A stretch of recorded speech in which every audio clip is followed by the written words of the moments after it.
Je vous ai dit que le darwinisme et la génétique avaient été opposés et ils se sont réunis en 1930 sous l'action de théoriciens qui ont justement de la génétique des populations qui a permis de montrer par des modèles mathématiques que, avec de la mutation et de la sélection, on pouvait expliquer l'évolution des populations. Et à cette époque-là, donc, les gens se sont rendus compte qu'ils avaient fait une découverte majeure. Julian Huxley a parlé de théorie synthétique de l'évolution. Une fois que ça a été appliqué dans la réalité, tout compte fait, on avait compris comment s'étaient constituées les espèces sous l'action de la sélection et de la mutation, et en particulier l'espèce humaine, qui était quand même le fleuron de la création, et qui avait acquis ses extraordinaires capacités sociales, intellectuelles, etc., grâce à cette sélection constante des individus qui avaient, enfin des gènes qui produisaient les individus qui marchaient le mieux. Et l'idée est venue aux scientifiques que quand même maintenant, ce serait intéressant de prendre en main cette évolution, plutôt que de la laisser se faire au petit bonheur la chance. D'autant que les humains, par leur action sur eux-mêmes, modifiaient la règle du jeu de la sélection. Un des aspects énormes, qui est apparu énorme, en tout cas aux gens de l'époque, sur ce plan-là, c'était les lois sociales du XIXe siècle. On ne laissait plus crever les ratés. Alors, donc, l'eugénique, autodirection de l'évolution humaine. Donc les gravures là sont des gravures de la Société américaine d'eugénique des années 20-30. Donc on prend toutes les sciences et on les organise dans toutes les sources, et on les organise dans une unité harmonieuse, dans beaucoup de sources, la médecine, la chirurgie, la psychiatrie, la religion, la sociologie. Les deux grosses sources, bien sûr, c'est les statistiques et la génétique. L'anthropologie, l'ethnologie, oui, tout y est. La Société américaine d'eugénique est fondée à la fin des années 20.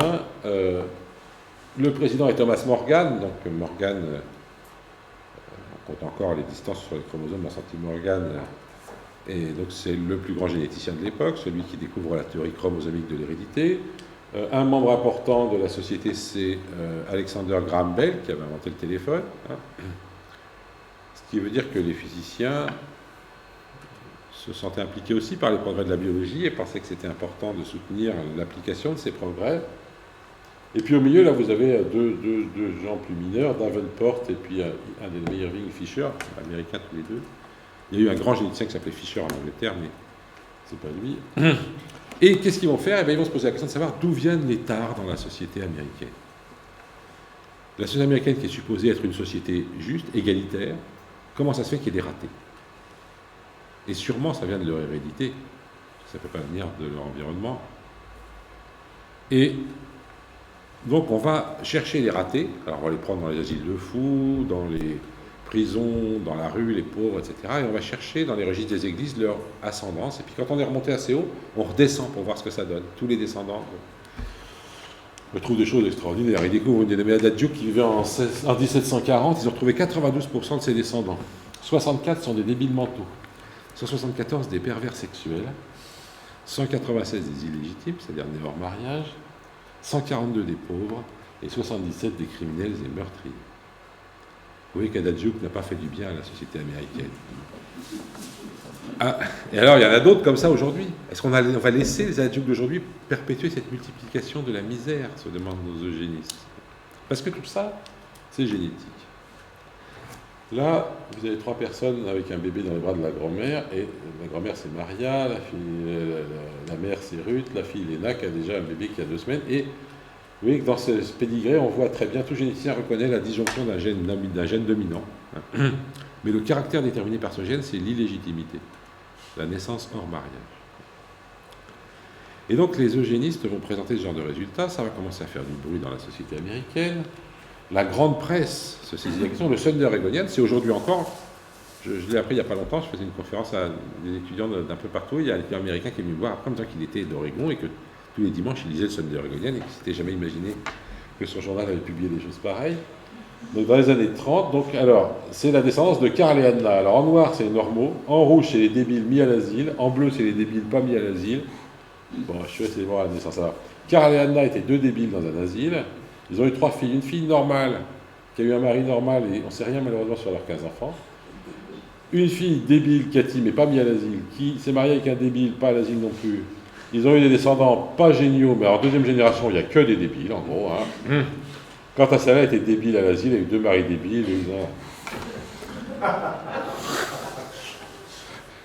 La catastrophe, quoi. Et, alors, la Société américaine de génie présente ses idées dans des stands comme ça, la foire de Philadelphie en 1936. Hein. Vous avez d'un côté le maïs pour vous montrer comment c'est les gènes, de l'autre on vous montre que l'illégitimité ça se transmet comme la couleur des grains de maïs. Hein. Et puis en haut un tableau électrique, électrique en 1936, ça fait moderne, hein, avec des lampes qui flashent. Et il y a écrit « Certaines personnes sont nées pour être un fardeau pour les autres ». Renseignez-vous sur la réalité, vous pouvez aider à corriger ça. Il y a une lampe en haut qui flash toutes les 15 secondes. Toutes les 15 secondes, $100 de votre argent s'en va pour s'occuper de personnes avec une mauvaise hérédité, comme les fous, les débiles, les criminels et autres malades. L'Amérique a besoin de moins de ça et de plus de ça. Alors, moins de ça. Celle de gauche, elle flash toutes les 48 secondes. Toutes les 48 secondes, naît quelqu'un qui ne dépassera pas l'âge mental de 8 ans. Celui-là, elle flash toutes les 50 secondes. Celle-là, c'est ma préférée. Toutes les 50 secondes, une personne est mise en prison aux États-Unis. Et la phrase d'après, Very few normal persons ever go to jail. Il y a très peu de gens normaux qui vont en prison. Et d'ailleurs, quand on a constaté qu'il y avait beaucoup plus de noirs que de blancs qui allaient en prison aux États-Unis, ça a suscité des recherches sur la présence de gènes d'agressivité chez les noirs. Bien sûr. Pas de problème. Pas de problème. Donc ça, on en voudrait moins, hein, des gens en prison et des débiles. Et alors, on n'en voudrait plus. Alors ça, toutes les 16 secondes, il y a quelqu'un qui naît aux États-Unis, tout va bien. Et celle-là, elle flash toutes les 7 minutes et demie, parce que toutes les 7 minutes et demie, il naît quelqu'un qui sera vraiment utile à la nation. Vous voyez le déséquilibre entre les fardeaux et puis les gens utiles. Il est urgent de corriger ça, on va le faire. Au 1er janvier 1935, voilà la liste des États qui ont déjà adopté des lois eugénistes, et on en est déjà à 21 539 stérilisations pour cause de mauvais gènes. Le Texas était déjà à la pointe du progrès social, évidemment, à l'époque. Et il y aura des procès. Il y a un procès qui a l'air d'être assez célèbre, en fait. J'ai eu une surprise de jour, parce que je connais bien cette histoire, je l'ai étudiée en détail. Donc, la Cour suprême de Virginie a été saisie d'une demande de ces dames qui ne voulaient pas être stérilisées. Et le juge a tranché, il s'appelait Oliver Wendell Holmes, le juge, et il a tranché en disant... 3 générations d'imbéciles, c'est assez. Et on va stériliser tout ça. Et j'ai vu l'autre jour un épisode des Experts qui était fondé là-dessus. Donc ça fait partie de la culture américaine, quand même, cette histoire.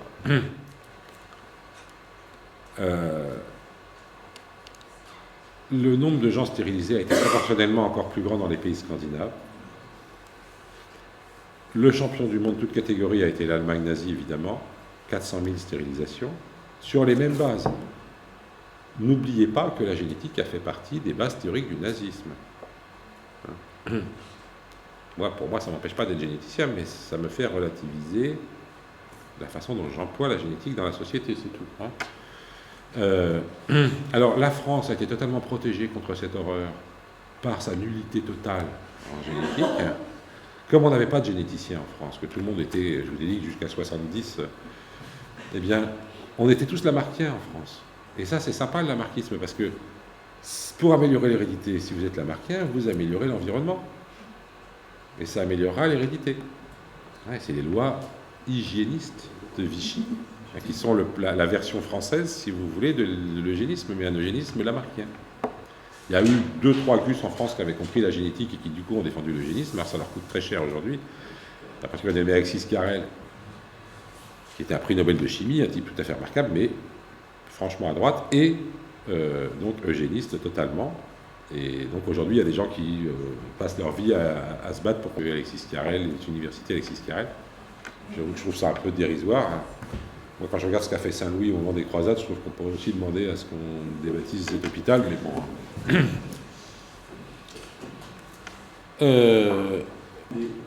Oui. On en sourit presque. Mais ça fait peur parce que ça a eu lieu. Ah oui. C'est pour ça que je voulais vous le raconter comme ça avec les éléments. Ce qui veut dire que le poids, on peut reproduire peut-être la même erreur aujourd'hui. Absolument. Les scientifiques, dans cette histoire d'eugénisme, comme je vous l'ai dit, ont tous été plus ou moins impliqués, mais tous étaient positifs, avec des discours divers. Donc, je vous ai raconté un peu les débuts de la génétique. En fait, l'étude de statistique de l'hérédité des variations a commencé avec un cousin de Darwin qui s'appelait Galton. C'est lui qui a inventé le mot eugénisme. qui travaille sur l'hérédité du génie. Donc, entre autres, bien sûr, sa famille à lui, et puis d'autres. Et il a eu deux grands successeurs, un dénommé Bateson, qui a été le fondateur de la génétique, et un dénommé Pearson, qui a été le fondateur des statistiques de l'hérédité. Pearson qui a inventé des trucs comme le test du Qui2, par exemple, ou le test de corrélation de Pearson. Pearson qui écrit en 1912, Pearson qui était socialiste, hein, qui écrit en 1912 que la science moderne, comme elle entraîne l'esprit à une analyse exacte et impartiale des faits, est une éducation particulièrement adaptée pour promouvoir la citoyenneté. J'aime beaucoup cette phrase parce que je pense qu'elle correspond, ça va avec ce que je vous ai dit au début sur Galilée. Les scientifiques ont facilement tendance à penser que comme ils ont leur rationalité, ils sont plus à même de décider que les autres de ce qui est bon ou mauvais, d'être des bons citoyens.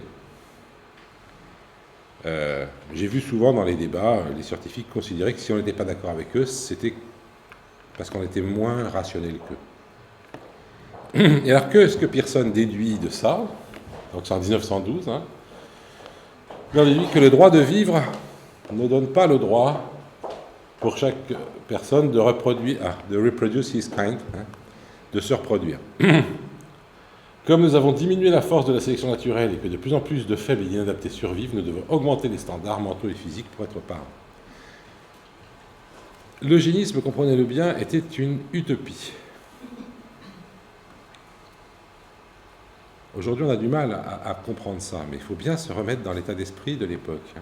L'idée était de débarrasser l'espèce humaine de toute une série de scories héréditaires qui traînaient dans les populations. Et comme on était humain, on ne les tuait pas. Et même on les soignait. Mais la contrepartie, c'est qu'il ne fallait pas les laisser reproduire leurs gènes. Et vous voyez que l'expression « to reproduce his kind », avec un contresens énorme, si on parle de Darwin, mais en fait aujourd'hui on dirait reproduire ses gènes. Hein. Parce que ce qui se reproduit, c'est bien ça, comme on l'a vu tout à l'heure. Donc, voilà, si vous voulez, la base logique, si vous voulez, hein, de l'eugénisme. Ah oui, je vous ai fait un petit tour d'horizon européen, mais on peut aller aussi au-delà et partir un petit peu dans les pays d'Est. Alors, en Russie, il y avait une très grande école de génétique, dirigée par un dénommé Nikolai Vavilov, qui est à gauche sur la photo. Là, vous le voyez pendant une visite de Bateson, donc celui dont je vous parlais, le fondateur de la génétique, celui qui a inventé le mot, en tout cas, l'élève de Galton. Et Vavilov a travaillé sur, j'y reviendrai un petit peu à la fin, sur l'origine des plantes cultivées. Il a montré qu'il y avait des zones d'origine qu'on pouvait repérer par une plus grande diversité que les autres, et il a commencé à travailler sur la diversité des plantes cultivées. Il a d'ailleurs créé les premières banques de semences à Saint-Pétersbourg, première grande banque de semences. Mais, je ne sais pas si vous savez ce qui s'est passé sur ce plan-là en URSS, un truand nommé Lysenko, a réussi à convaincre Staline que c'était lui le grand homme de la biologie soviétique. Et qu'il existait, en opposition à la science bourgeoise, une science prolétarienne. Lysenko a exhumé un livre écrit par un chef de gare, garde-barrière, qui avait un petit jardin et qui cultivait des arbres fruitiers, et qui avait fabriqué une espèce de théorie de l'hérédité, un peu lamarckienne, qui s'appelait Mitchourine, et donc la doctrine de l'hérédité promue par Lysenko s'appelait le mitchourinisme, et elle était totalement lamarckienne en ce que l'environnement conditionnait totalement les individus, que sur des terres pauvres, un blé pouvait devenir un seigle, que la nature était bonne pour l'homme et que donc il fallait semer les blés en poquets, un petit groupe de graines, de manière à ce qu'elles s'entendent entre elles pour que ce soit la meilleure qui germe, etc. etc. Staline a estimé qu'effectivement les idées de Lysenko étaient compatibles avec le marxisme et pas la génétique. Alors là, et c'est à ce moment-là en fait que commence vraiment le clivage gène environnement gauche-droite. Jusque-là, comme vous l'avez vu, Pearson il était purement généticien, il était socialiste, ça ne posait pas de problème d'être eugéniste. Mais à partir de ce moment-là, donc dans les années 30-40, la génétique devient interdite dans les pays du bloc soviétique. Elle est considérée comme bourgeoise réactionnaire. Et tous les généticiens russes vont mourir en prison. Donc Vavilov est arrêté en 1940 et meurt de faim dans la prison de Saratov en 1943.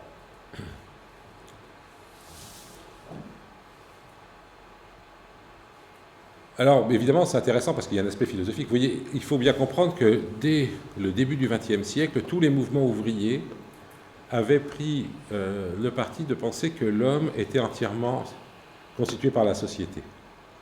C'est ce qu'on appelle l'hypothèse de la tabula rasa. L'homme naissait table rase et était formé par la société. De toute façon, le XXe siècle, ça a été un siècle où beaucoup de sociétés ont rêvé de fabriquer un homme nouveau, mieux que celui d'avant. Et dans les pays de l'Ouest, enfin les pays anglo-saxons, l'homme nouveau, on allait le fabriquer par la génétique. Dans les pays de l'Est, on allait le fabriquer par la société. Vous voyez que là, le clivage gauche-droite se matérialise en quelque sorte. Alors en France, même qu'on parle un peu de la France, pareil, hein, jusqu'aux années 20, il y avait des gens de gauche comme de droite qui voulaient accepter des aspects héréditaires, mais progressivement, l'aspect héréditaire a été considéré comme de plus en plus sulfureux. Et c'est intéressant, si vous prenez une maladie comme la tuberculose, est-ce que c'est héréditaire ou est-ce que c'est dû à l'environnement?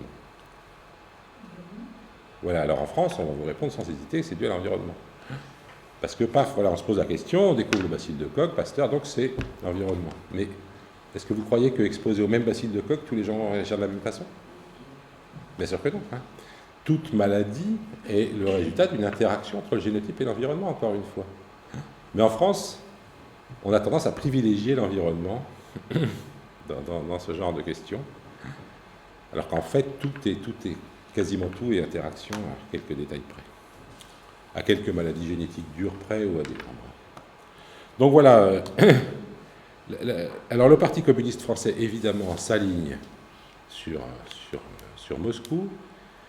Et à partir des années 40, tous les généticiens français communistes sont sommés soit d'abandonner la génétique, soit d'abandonner le Parti communiste.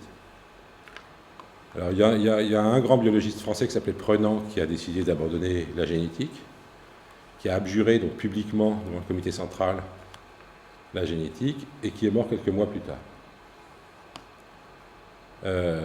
La plupart des autres ont quitté le Parti communiste, tout simplement, comme Jacques Monod, qui a écrit ensuite des textes, que je vous conseille, allez regarder Jacques Monod, il a écrit un texte sur ce sujet, hein, vous faites sur Google Monod, Lysenko et surtout Aragon, tapez Monod, Lysenko, Aragon, je suis sûr que vous tomberez sur la bonne page. Parce qu'Aragon, donc, qui était un des membres influents du parti à l'époque, a été un vigoureux défenseur de Lysenko. Il a écrit un texte de 40 pages pour expliquer pourquoi la génétique était une science bourgeoise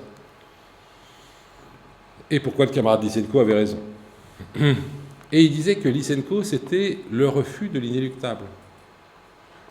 C'est ce que je vous disais tout à l'heure. Si vous n'avez pas compris la génétique et que vous pensez que s'il y a des gènes, alors il n'y a plus de mode d'action sociale, alors évidemment la génétique est difficilement compatible avec des systèmes politiques qui essayent d'améliorer l'environnement pour l'homme. Vous voyez que c'est important, si on veut réfléchir à l'éthique, de comprendre toute cette histoire, parce qu'on est en plein dedans. Quand on va parler ensuite de savoir ce qu'on pense des thérapies géniques, de savoir ce qu'on pense du tri d'embryons, etc., sachez qu'on vient de là quand même. La bioéthique n'existerait peut-être pas s'il y avait toute cette histoire, s'il n'y avait pas eu toute cette histoire. Voilà. Bon. Alors, donc, j'insiste sur le fait que l'eugénisme était une utopie, qu'il s'agissait de fabriquer un homme nouveau, débarrassé de ces maladies. Mais comme ces maladies étaient génétiques, elles étaient inéluctables, donc la seule manière de le débarrasser, c'était d'éviter la reproduction des gènes concernés. Un autre personnage intéressant, c'est Julian Huxley, donc petit-fils de Thomas Huxley, le copain de Darwin, qu'on peut considérer comme un des fondateurs de l'écologie politique, en plus de l'UNESCO et de la théorie synthétique de l'évolution. Là, il y a un texte où il écrit la Terre est un des rares points dans l'univers, dans le cosmos, où l'esprit a fleuri. L'homme est produit de bientôt 3 milliards d'années d'évolution, dans la personne duquel le processus évolutif est in fine devenu conscient de lui-même et de ses possibilités. Que ça lui plaise ou non, il est responsable pour tout l'avenir futur de notre planète. Alors, mais à côté de ça, Julian Huxley a écrit un livre qui s'appelle What Dare I Think, qui est un manifeste eugéniste. Donc ce que j'ose penser. D'ailleurs, les liaisons entre le mouvement eugéniste et le mouvement écologiste sont avérées. À la fin de l'eugénisme, toute une série de gens se sont orientés vers les mouvements écologistes, en particulier à travers la régulation des naissances dans le tiers-monde. Parce que, écoutez bien ce discours, l'évolution biologique a créé un patrimoine merveilleux. Ce patrimoine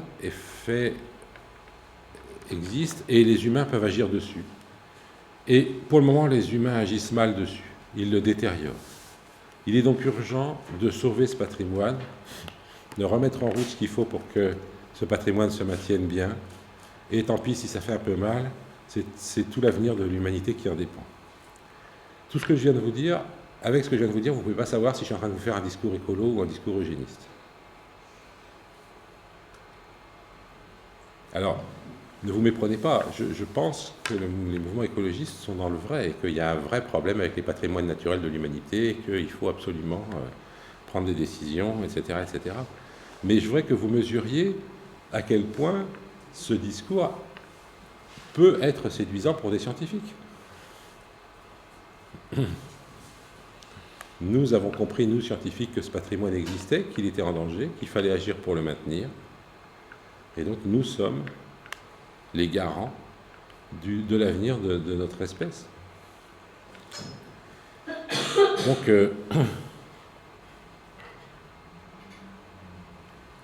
Donc en tout cas, le mouvement eugéniste s'est développé de cette façon-là. Il s'est développé avec l'accord de tous les scientifiques, comme je vous le disais tout à l'heure. Les plus grands, moi, quand j'ai commencé à faire de la génétique, j'ai étudié des travaux de gens comme Pearson, comme Galton. Le modèle de Galton-Watson reste un des modèles majeurs des mathématiques de l'hérédité. D'ailleurs, il sert aussi à calculer des réactions nucléaires et des choses comme ça. C'est un modèle extrêmement puissant. C'est un très très beau modèle sur le plan mathématique.